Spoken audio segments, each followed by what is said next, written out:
वाचस्पति सौम्यं वन्दे सन्मतिनन्दनम्।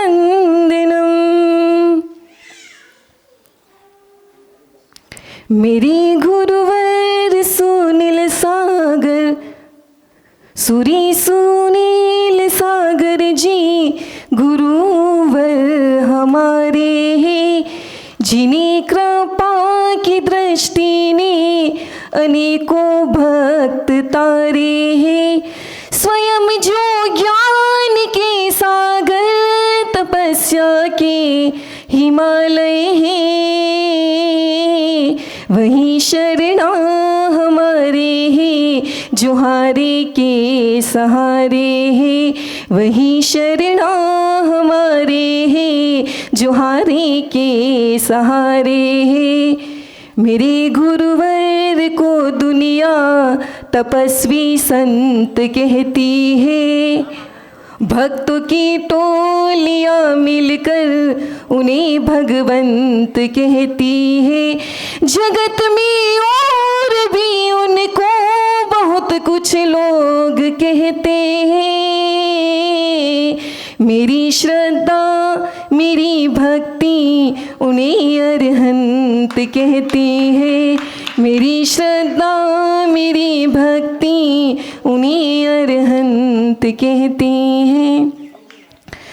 बोलिए प्रथम तीर्थंकर आदिनाथ भगवान की, बोलिए चिंतामणि पारिशनाथ भगवान की, बोलिए वर्तमान शासन नायक महावीर भगवान की, परम पूज्य मुनि कुंजन आचार्य शिक्षण आदि सागर जी महाराज की, तीर्थ भक्त शिरोमणि आचार्य शिक्षण महावीर कीर्ति महाराज की, परम पूज्य आचार्य शिक्षण विमल सागर जी महाराज की, परम पूज्य तपस्वी सम्राट तपो मार्तंड आचार्य शिक्षण सन्मति सागर जी गुरुदेव की, परम पूज्य चतुर्पट्टाधीश वासनी शिरोमणि राष्ट्र गुरु राष्ट्र संत आचार्य भगवान श्री सुनील सागर जी गुरुदेव की।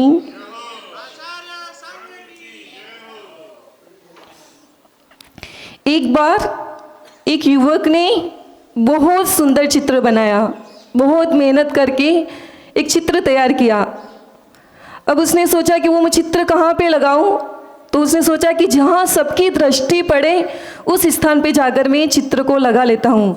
तो वो गया और बाजार के चौराहे में, ऐसे ही कोई बड़ोड़ा नगर था, वहाँ पे चौराहे में जाकर के उसने वो चित्र लगा दिया और उसके नीचे एक लिख दिया कि जो भी इसमें गलती दिखे तो बता देना।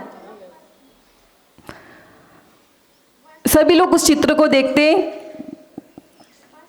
जब उसने दूसरे दिन वही चित्र देखा तो बड़ा घबरा गया, अरे मैंने इतनी मेहनत करके इतना सुंदर चित्र तैयार किया और लोगों ने इतनी गलतियां निकाली। उसने मन में ठान लिया कि आज के बाद में कोई चित्र नहीं बनाऊंगा। फिर वो अपने दोस्त के पास जाता है और कहता है कि मुझे कुछ बताओ, मुझे कुछ बिजनेस बताओ ताकि मैं कोई और बिजनेस करूं। तो दोस्त कहता है, अरे तू तो इतने अच्छा बिजनेस करे, तुझे इतनी इतनी चित्रकला, इतनी सुंदर मूर्ति बनाता है, तुझे क्या जरूरत है और चित्र बना और कुछ काम करने की। वो कहता है कि नहीं, मैंने बहुत मेहनत करके एक चित्र बनाया, देखो इस चित्र पर कितने डॉट्स लगे हैं, कितनी गलतियां बताई ये लोगों ने, अब मेरा मन नहीं करता है कि मैं और कोई चित्र बनाऊं। तो दोस्त कहता है कि शांत रहो, आप एक काम करो, मेरे कहने से एक और सुंदर चित्र बनाओ और फिर नीचे क्या लिख देना कि इसमें जो भी गलती दिखे उसका सुधार कर देना। तो उसने क्या किया, दोबारा मेहनत करके फिर एक सुंदर सा चित्र बनाया। फिर जहाँ पहले चित्र लगा था उसी जगह चित्र उसने लगा दिया और नीचे लिख दिया कि जो भी इस चित्र के अंदर गलती दिखे तो उसका सुधार कर देना। फिर वो दूसरे दिन जाकर के देखता है तो बड़ा आश्चर्यचकित हो जाता है। तभी उसको एक बात समझ में आती है कि दुनिया गलती तो निकाल सकती है लेकिन गलती सुधार नहीं सकती है। लेकिन बड़े आश्चर्य की बात है कि हमारे बीच में आचार्य भगवान विराजमान है, जो शिष्यों की गलती निकाल करके उन्हें मोक्ष मार्ग पे लगाते हैं, रत्नत्रय पे लगाते हैं, उन्हें सिद्धि मोक्ष मार्ग पर पहुंचाते हैं। ये कोई और नहीं कर सकता, हमारे बीच आचार्य भगवान ही है जो इस गलतियों को निकाल करके मोक्ष मार्ग पे लगाते हैं। गिरनार जी में जब आचार्य भगवान वहाँ विराजमान थे तो धवला पुस्तक प्रथम की वहाँ वाचना चल रही थी, जिसमें एक सुंदर श्लोक आया था, षट खंडागम। सिय गय बसे में परुष सुर भई मंदरी दुमणी खद्युदंकर सरिसा परम पै विमग गया साहू। सिंह मतलब क्या होता है? शेर, है ना। शेर यदि यहाँ पे आ जाएगा तो आप सब लोग क्या करोगे? भाग जाओगे ना, भाग जाओगे। लेकिन आचार्य भगवान क्या करते थे मालूम है? दोपहर की सामायिक कहाँ करते थे? जंगल में जाकर के वहाँ पे सामायिक करते थे। और ऐसे ही एक दिन जंगल पे गए तो वहाँ पे उनको निहार की शुद्धि के लिए जा रहे थे, तभी उन्हें शेर दिखा। और आचार्य भगवान को भी एक तक शेर देख रहा था, आचार्य भगवान ने भी देखा, तो ऐसा लग रहा था कि इनकी शांत मुद्रा को देख करके वो भी शांत हो गया। तो ऐसे ही आचार्य आदि सागर जी महाराज थे जो जंगल की गुफाओं में 7-7 दिन तक रहते थे। और क्या होता था, उनकी गुफा के बीच में शेर आ जाता, तो जब उनकी तपस्या और साधना को देखते थे वो शेर भी आकर के उनके चरणों में बैठ जाता था। तो सिंह मतलब शेर, प्राकृत का शब्द है। सिंह को क्या कहते हैं? शेर। गए मतलब गए किसको बोलते हैं? हाथी। आपने हाथी को देखा है? जब हाथी अपनी चाल में चलता है तो वो पीछे किसी को नहीं देख रहा कि कौन क्या कर रहा है, कुत्ते भौंक रहे हैं, वो कैसा भी अपनी मस्त चाल में चलता है। ऐसे ही दिगंबर संत जब रास्ते से मार्ग से चलते हैं, अज्ञानी जन उनकी निंदा करते हैं तो पूछ पलट करके जवाब नहीं देता। और ये साक्षात प्रसंग मैंने देखा अपने आंखों से कि आचार्य भगवान विहार में जा रहे थे, तब 2 युवा स्कूटी पर जा रहे थे और निंदा कर रहे थे, देखो कैसे साधु होते, कुछ कपड़े भी नहीं पहने, कुछ नहीं, ऐसा क्या स्वरूप होता है। तो देखो 2 मिनट बीत क्या होता है कि उन्हीं दोनों युवाओं का एक्सीडेंट हो जाता है। और उसमें देखो गुरुदेव की करुणा, गुरुदेव जाके पूछते जाओ उनको बचाओ, उनको अस्पताल में पहुंचाओ। तो एक गज मतलब हाथी। वसा किसको बोलते? बेल। बेल प्रथम तीर्थंकर आदिनाथ भगवान का चिन्ह है। आपने बेल को देखा होगा, जब खेत में बेल दिन भर काम करता है।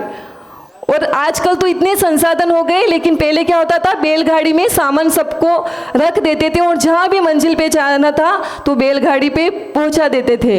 ऐसे ही आपने संत साधु को देखा होगा कि मुझे याद है कि GMPC ग्राउंड में 6 नवंबर को आचार्य भगवान का वहाँ से विहार हुआ था।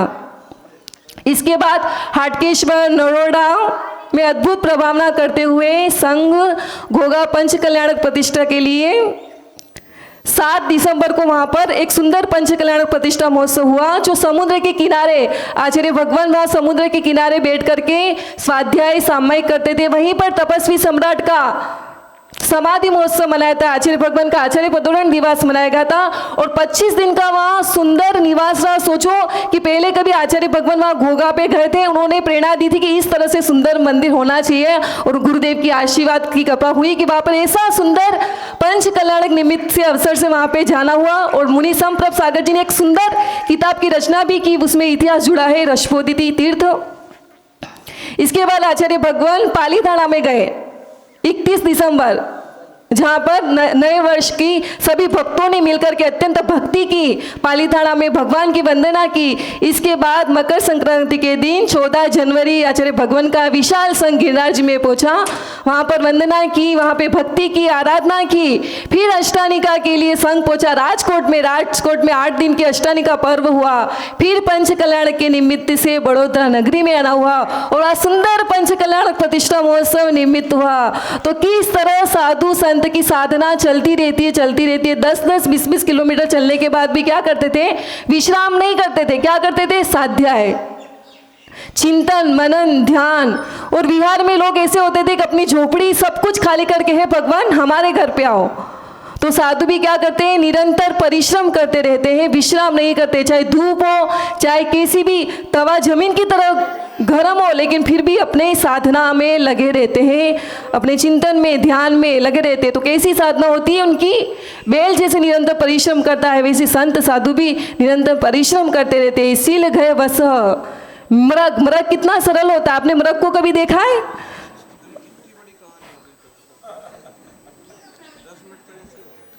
अच्छा ठीक है। मृग जितना सरल होता है, उनके बीच में, उनमें मन में किसी प्रकार की मायाचारी नहीं होती। ऐसे साधु संत के मन में भी किसी प्रकार की मायाचारी नहीं होती। चाहे कोई भी हो, कैसा भी हो, सबको समान भाव से आशीर्वाद देते हैं, सबको समान। और सुमेरु पर्वत कैसा होता है, गंभीर होता है, और जैसे ही उसके अंदर अपन गोता लगाते अपने रत्न को मिलता है, वैसे ही आचार्य भगवान के कभी चरणों में आकर के देखो, कभी वो साधना करते उनके पास में देखो, तो आपको भी वो सम्यक दर्शन, सम्यक ज्ञान, सम्यक चारित्र रूपी रत्न आपको सामने साक्षात प्रकट होते हुए दिखेंगे। ऐसे महान सौभाग्य इस बड़ौदा नगरी में आश्चर्य होता है कि यहाँ पे कभी जिले का निर्माण नहीं हो सकता, लेकिन जहाँ आचार्य भगवान का आशीर्वाद हो, जहाँ उनकी भावना हो और उनकी भावना ही काम करके कि इतने कम समय में, सुना कि 6 महीने में इतना सुंदर विशाल मंदिर यहाँ पे तैयार हो गया। ऐसा आपका इस सोसाइटी का सौभाग्य है कि प्रतिदिन दर्शन करने का अवसर मिलेगा, भगवान का जिनाभिषेक करने का अवसर मिलेगा। इसी तरह आचार्य भगवान की अभी भी यात्रा स्थगित नहीं है, आगे भी विहार करना है, आगे जाएंगे, कारेली बाग जाएंगे, फिर सुमन द्वीप जाएंगे, फिर पावागढ़ जाएंगे। इसी तरह निरंतर साधु का परिश्रम चलता रहेगा। इसी भावना के साथ भगवान हमारा जीवन भी साधनामय बने, संस्कारमय बने, आपके चरणों में हमेशा रहकर के ज्ञानार्जन करे। इसी भावना के साथ बोलिए परम पूज्य चतुर्पट्टाधीश वात्सल्य शिरोमणि राष्ट्र गुरु आचार्य भगवान श्री सुनील सागर जी गुरुदेव की नमो।